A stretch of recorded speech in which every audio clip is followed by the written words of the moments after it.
Siapa yang perasan, Kak Fiza memang akan gunakan sayur-sayuran yang boleh makan terus. Kak Fiza tak guna ubi apa? Red beet tu kan, Kak Fiza tak guna. Kak Fiza guna buah-buahan.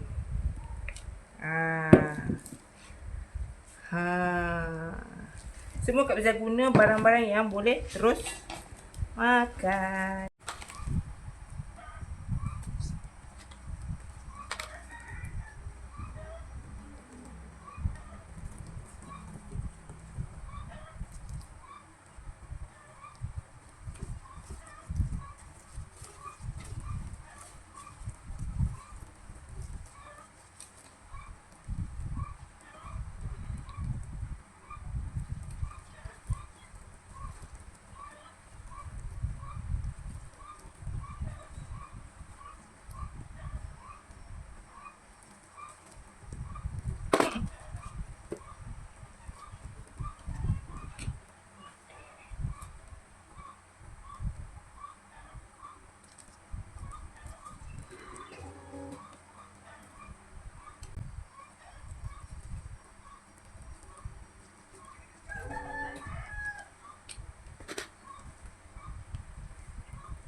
Satu lagi.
Lupa nak tekan. Siap dah. Yang ni nampak je kecil. Total pulut saja 2,5 kg.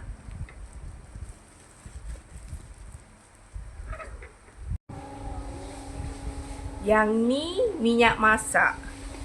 Boleh je minyak zaitun ke minyak apa pun boleh. Matlamat dia, buah ni semua nampak berkilat. Tu matlamat dia.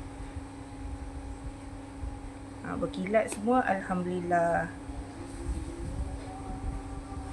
Janganlah bubur, ada yang cakap berlemuih lah nanti makan. Jangan pergi bubur banyak-banyak, siapa suruh? Sikit-sikit je.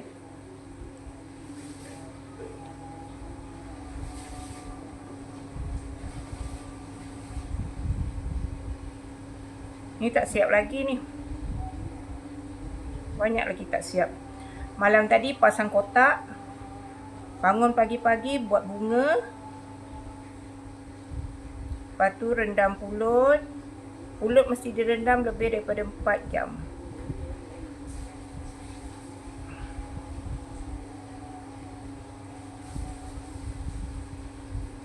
Proses dia mencecah 7 hingga 8 jam. Confirm. Tak kisah kecil ke besar.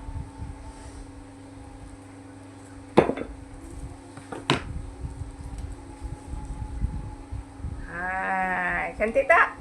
Cantik tak? Komen cepat.